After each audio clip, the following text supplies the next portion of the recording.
আসসালামু আলাইকুম। রাত ৮টা বাজার সাথে সাথে নতুন একটা ভিডিও নিয়ে আপনাদের সামনে চলে আসছি। আমি সোহরাব, আপনারা দেখছেন take pro Sohrab. India, Australia, Europe, Canada, US এর পরে আজকে আপনাদের সামনে আসছি জাপান নিয়ে। আজকে আপনাদের সাথে শেয়ার করব কিভাবে আপনারা বাংলাদেশ থেকে জাপান যেতে পারেন বা কোন ভিসায় গেলে আপনার জন্য ইজি হবে, কত টাকা খরচ পড়তে পারে, প্রসেসিংটা কিভাবে করলে আপনার জন্য ভালো হবে। তো জাপানে যে আপনাকে কী কী কী জিনিস ফেস করতে হবে এইগুলো নিয়ে। এখন আপনি বলতে পারেন, ভাই আপনি তো বাংলাদেশে থাকেন, আপনি এত কিছু কীভাবে জানেন না? আমি এত কিছু জানি না। এই কারণে আজকে আমি একজনের হেল্প নিয়েছি, যিনি 2000 সাল থেকে জাপানে আসেন। আমার এক পরিচিত, আমার এলাকার ভাই, উনি 2000 সাল থেকে জাপানে আসেন। সো ওনাকে আমি ফোনের মাধ্যমে ওনার সাথে কন্ট্যাক্ট করেছি এবং ওনার কাছ থেকে ইনফরমেশনগুলো কালেক্ট করেছি এবং ওনার মুখেই আমরা শুনবো। অ্যাকচুয়ালি ওনাকে বলেছি ছোট একটা ভিডিও করে দিতে, সেই ভিডিওটা আমার এই ভিডিওর সাথে আমি লিঙ্ক আপ করে দিচ্ছি। সো আপনারা এখন ওনার মুখ থেকেই শুনতে পাবেন অ্যাকচুয়ালি জাপানের পার্সপেক্টিভটা এখন কি, আপনি কোন ভিসায় জাপান গেলে ভালো হয়, কীভাবে প্রসেসিংগুলো করলে ভালো হয় এবং যে কি করতে হবে, এইগুলো নিয়ে অ্যাকচুয়ালি একটা ভিডিও এখন আপনাদের সামনে প্লে করব, যেটা ওনার মুখ থেকে আপনারা শুনতে পারবেন। তাহলে একটা আইডিয়া পেয়ে যাবেন যে আপনি জাপান যেতে চাইলে আপনাকে কিভাবে যেতে হবে, কি করতে হবে। তো ওনার ভিডিওটা প্লে করার পূর্বে একটা কথা বলে রাখি, আপনারা চাইলে কিন্তু ওনার সাথেও কানেক্টেড থাকতে পারেন। আমি যার ভিডিওটা দেখাচ্ছি, ওনার ফেসবুক প্রোফাইলের লিঙ্কটা আমি এই ভিডিওর ডেসক্রিপশনে দিয়ে রাখবো, আপনি চাইলে ফলো করে রাখতে পারেন। তাহলে সরাসরি কোনো ইনফরমেশন জানার থাকলে ওনার কাছ থেকে জানতে পারবেন। তো চলুন ভিডিওটা প্লে করা যাক। হ্যালো, কেমন আছেন সবাই? আমি ভালো আছি। আজকে মূলত আপনাদের সামনে আসার উদ্দেশ্য হলো স্টুডেন্ট ভিসার ব্যাপারে একটু আলাপ করার জন্য। অনেকেই আলাপ করে, তারপর আমি একটু আলাপ করতে চাইতেছি যে আমার কিছুক্ষণ আগে একটা ফোন আসছিল, তো বিস্তারিত জানতে চাইলো, তো ভাবলাম যে একটা ভিডিও করি, যদি এতে কারো উপকার হয় নিজেকে ধন্য মনে করবো। যা হোক, স্টুডেন্ট ভিসার ব্যাপারে মূলত প্রথমত যারা চিন্তা করেন তাদের মাথায় যেই প্রশ্নগুলো আসে, ওই প্রশ্নগুলো এরকম হইতে পারে যে আমার কি কি যোগ্যতা লাগে, যাওয়ার জন্য আমাকে কি কি প্রসেসিং করতে হবে, তারপর কত টাকা লাগতে পারে, যাওয়ার পরে চাকরির কি ধরনের ব্যবস্থা আছে, বা বেতন কত পাই চাকরি করে, বা কত টাকা সেভ করা যায়, বা ওই জায়গায় বসবাস করতে আমার কিরকম খরচ হয়। এইসব বিভিন্ন প্রশ্নগুলো আপনাদের মাথায় আসে। প্রথমত এই সব প্রশ্নগুলোর মধ্যে থেকে অল্প সময়ের মধ্যে যতটুকু পারবো আমি আপনাদেরকে একটা আইডিয়া দেওয়ার চেষ্টা করব। মূলত স্টুডেন্ট বিষয়ে আসতে হলে আপনাকে অবশ্যই ইন্টার পাস হতে হবে, আর উপরে যত হয় ততই বেস্ট, প্লাস পয়েন্ট। আর আপনাকে অবশ্যই ল্যাঙ্গুয়েজ কোর্স করতে হবে, N5 পাস করতে হবে, নাট টেস্ট যেটাকে বলে।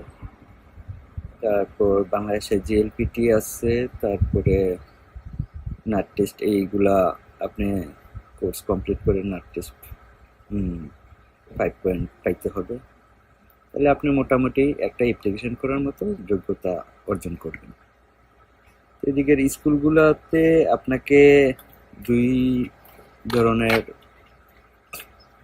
প্রসেসিংয়ের মধ্যে আগাইতে পারেন, আপনি নিজেও করতে পারেন বা কোনো এজেন্সির মাধ্যম দিয়ে হোক আপনি অ্যাপ্লাই করতে পারেন। এজেন্সির মাধ্যমেই আমার কাছে বেস্ট মনে হয়, কারণ জাপানের ভাষাটা তেমন একটা সচরাচর সবাই বুঝে না, আর আমাদের দেশের ভাষাও তারা বুঝে না, ইংলিশটা ওরা কম বুঝে, যদিও একটু এজেন্সির খরচটা আছে।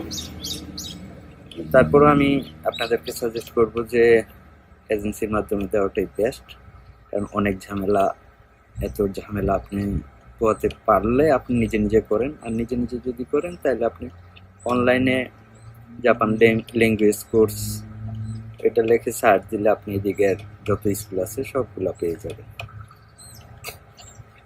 ওয়েবসাইট থেকে আপনি দেখে দেখেও আপনি স্টাডি করতে পারেন বা অ্যাপ্লাই করতে পারেন।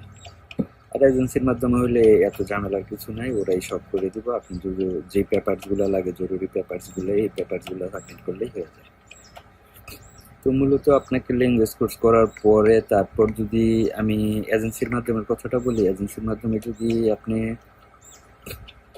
প্রসেসিং করেন তাহলে আপনাকে কাগজপত্রের মধ্যে আপনাকে সার্টিফিকেটগুলো দিতে হবে, পাসপোর্ট, ছবি, তারপর আপনাকে স্টুডেন্ট বিষয় পড়াশোনার খরচটা কে বহন করে, ওনার ব্যাংক ব্যালেন্স, উনি কি কাজ করে, বা ওনার টিন সার্টিফিকেট, উনি ট্যাক্সের যেই বিষয়টা আছে ট্যাক্স নিয়মিত পে করে কিনা, এই ধরনের পেপারসগুলো। তখন প্রসেসিংয়ে গেলে পেপারসগুলো আশা করি ওরাই সব বলে দিবে কী কী পেপারস লাগবে। আর আসার পরের যেই জিনিসটা স্কুলে আপনার মোটামুটি খরচের দিকটা যদি বলি তাইলে আপনাকে মাথায় রাখতে হবে যে 10 লাখ টাকা। 10 লাখ টাকার মধ্যে আপনি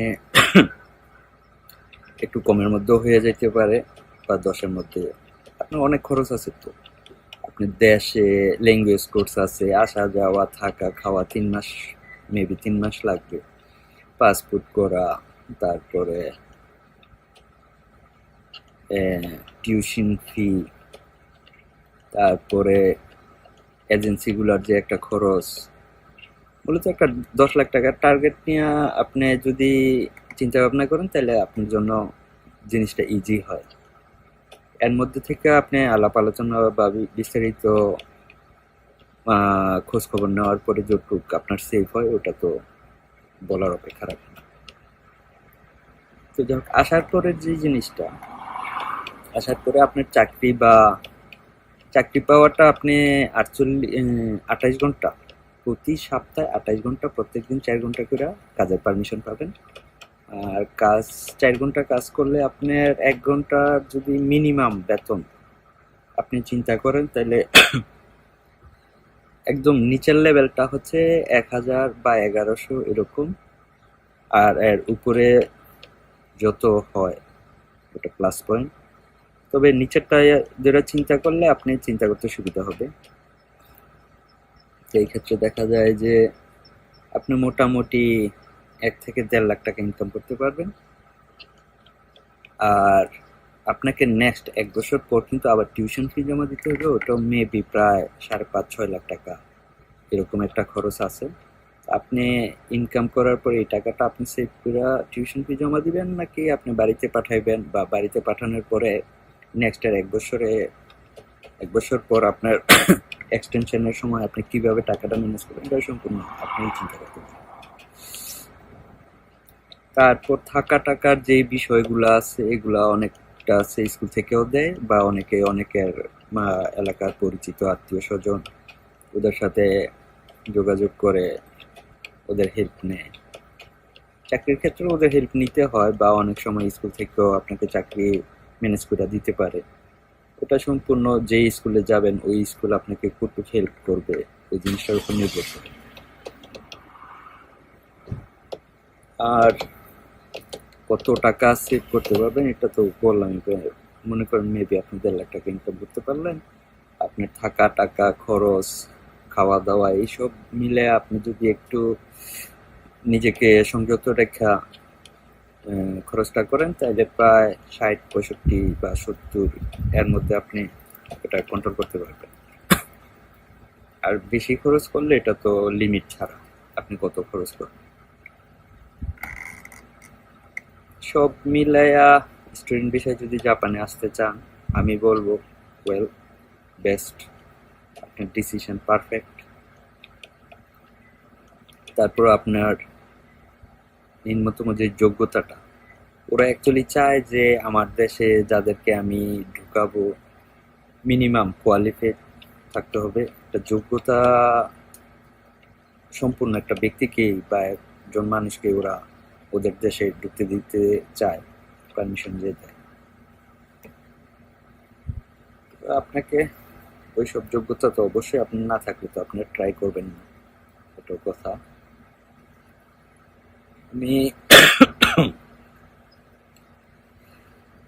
আমি মনে করি যে স্টুডেন্ট বিষয়ে আসার পর আপনার উদ্দেশ্য একটা থাকলে আপনার জন্য পারফেক্ট হয়। 2 বছর বা 3 বছর আপনি শুধু পড়াশোনা করলেন, তারপর যে আপনি এই দেশেই জব তখন আপনার পড়াশোনাটা যদি 2-3 বছর একটু কষ্ট করেন, এর পরের লাইফটা আপনার একটু অন্যরকম। আর আমাদের দেশে ম্যাক্সিমামই সবাই আসে করে কি, প্রথমে 1 বছরই টায়ার্ড হয়ে যায়, পরিশ্রম করতে হয়তো অনেক, 1 বছরই টায়ার্ড হয়ে যায়। এর পরবর্তী সময়গুলোতে ওরা ভিসা বা বিভিন্ন কাজ, চাকরি, এইসব মানে সাইটগুলোতে অনেক প্রবলেমে থাকে। আর যারা একটু ভালো পড়াশোনা করে, কয়েক বছর একটু নিজেকে ধৈর্য ধরে পড়াশোনার দিকে মনোযোগী করে রাখে, নেক্সট ওরা সবাই ভালো ভালো চাকরি করে, ভালো ভালো বেতনে চাকরি করে। আপনার ফুল টাইম চাকরি করতে পারলে তো আপনার প্রায় 3, 3.5, 4 লাখ টাকার একটা স্যালারি পাবেন। তারপর তো এই দেশে ট্যাক্স টোক্স অনেক কিছুই আছে, আপনাদেরকে প্রথমেই এত ভয় দেখায় লাভ নেই। শুরুটা করেন, শেষটা সবাই যেভাবে করতেছে আপনার ওইভাবে হয়ে যাবে। ওইগুলো নিয়ে লাস্টের ওই জিনিসগুলো নিয়ে এত টেনশন করার দরকার নেই। স্টুডেন্ট বিষয়ে আসার জন্য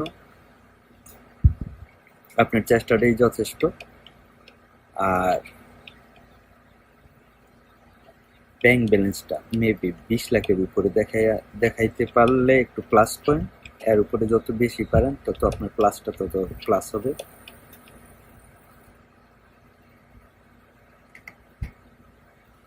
তারপরে যদি বলি যে আপনি প্রসেসিং চালু হওয়ার কতদিনের মধ্যে আসতে পারে, প্রসেসিং চালু হওয়ার মধ্যে মেবি 3 মাসের মধ্যে হয়ে যায়।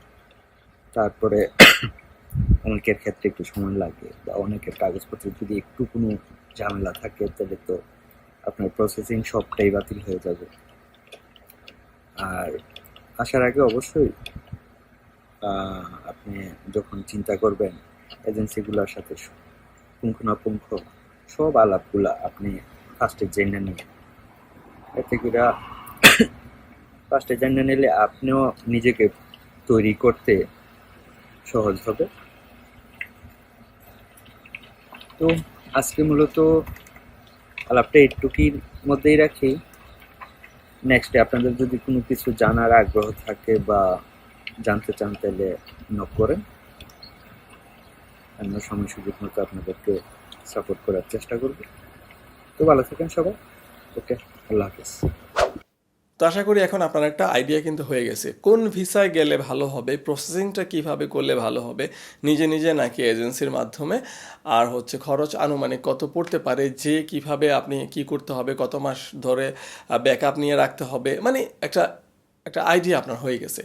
যদি আইডিয়া হয়ে যায় তাহলে অবশ্যই ভিডিওটাতে লাইক তো করবেনই, পারলে ভিডিওটা শেয়ার করতে পারেন, কোনো না কোনো বন্ধু অবশ্যই উপকৃত হতে পারে। আর যেটা বললাম ভিডিওর মাঝখানে বলেছিলাম, আপনারা যদি সরাসরি ওনার সাথে কন্ট্যাক্ট করতে চান, ফেসবুক প্রোফাইলের লিঙ্কটা আমি বললাম এই ভিডিও ডিসক্রিপশনে দিয়ে রাখবো, চাইলে ওনাকে ফলো করে রাখতে পারেন। তো আজকে পর্যন্ত আবার দেখা হচ্ছে আগামীকাল রাত 8টায় নতুন কোনো ভিডিও নিয়ে।